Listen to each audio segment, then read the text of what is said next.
The Vietnamese people are well known to be very friendly and often express their genuine interest in knowing about other people from different countries. So it may not be a surprise if a Vietnamese local approaches you and starts asking questions about you. So to help you prepare yourself, here are 10 questions commonly asked by the Vietnamese locals and how you can answer them to impress people.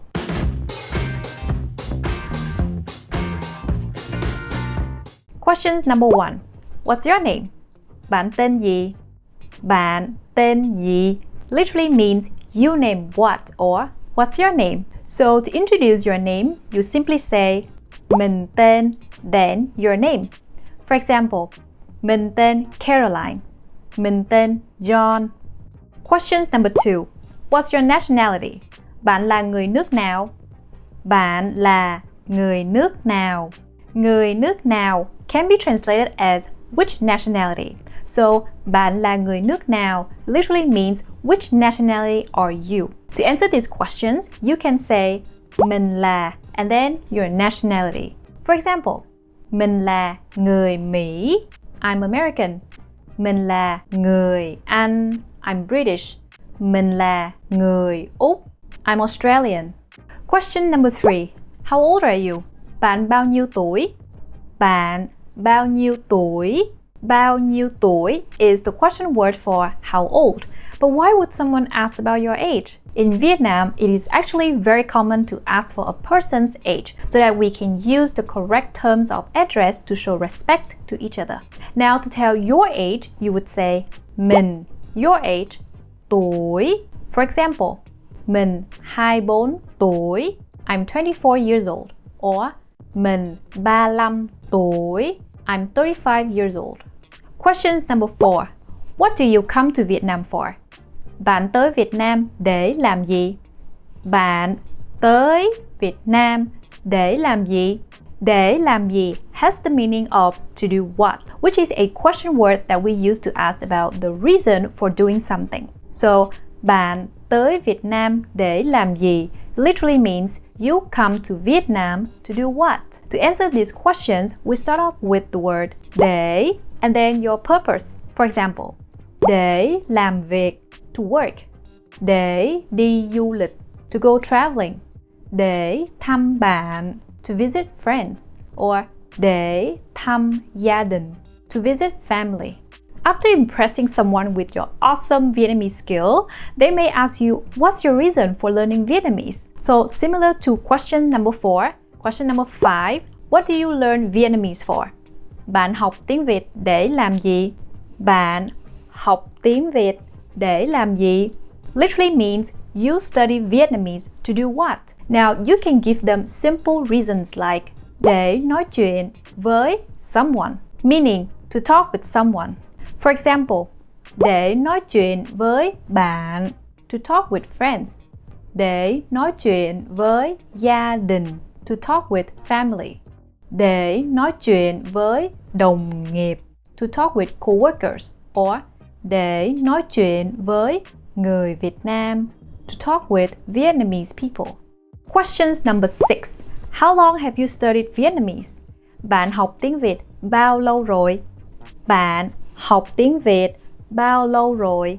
Bao lâu rồi is the question word for how long already.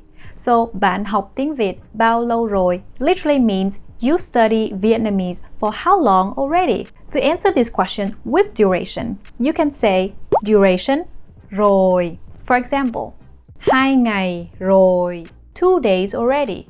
2 tuần rồi, 2 weeks already. 2 tháng rồi, 2 months already. Or 2 năm rồi, 2 years already. Similar to question 6. Question number 7. How long have you stayed in Vietnam? Bạn ở Việt Nam bao lâu rồi? Bạn ở Việt Nam bao lâu rồi? Literally means you stay in Vietnam how long already? Personally, I find myself asking these questions a lot to the foreigners that I met. So similar to the previous questions' answers, we can say duration, rồi, and use the word ngày for day, tuần for week, tháng for month, and năm for year. Questions number 8. Do you like Vietnam? Bạn thích Việt Nam không? Bạn thích Việt Nam không? Thích means to like, and the word không at the end of the questions is a yes-no question word for or not. So, bạn thích Việt Nam không literally means you like Vietnam or not.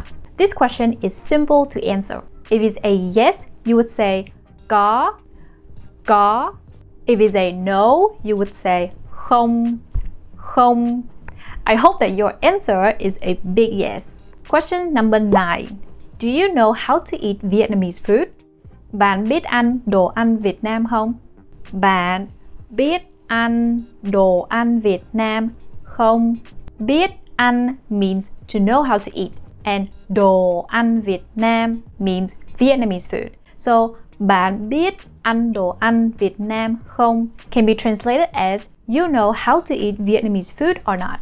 Now, everybody loves food, right? And Vietnamese food is delicious, but also quite unique. We have some specialties like nước mắm, fish sauce, and mắm tôm, shrimp paste, which have completely different tastes from your typical Western food. And that's why the locals may just assume that most foreigners cannot eat Vietnamese food. To prove them wrong, you can say có for yes or biết for to know. But if you really cannot eat Vietnamese food, you can reply with không for no or không biết for don't know. After knowing that you can eat Vietnamese food, the locals will ask you these next questions. So, question number 10. What dish do you like the most? Bạn thích món gì nhất? Bạn thích món gì nhất? Món means food dish and nhất means the most. So, bạn thích món gì nhất can be translated as you like what dish the most. I don't know what's your favorite Vietnamese dish, but here are some of mine.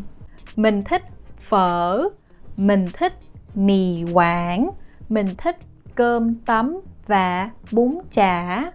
If you have been asked many times the same questions by the locals, please let me know those questions in the comment section below. See you in the next video. Tạm biệt!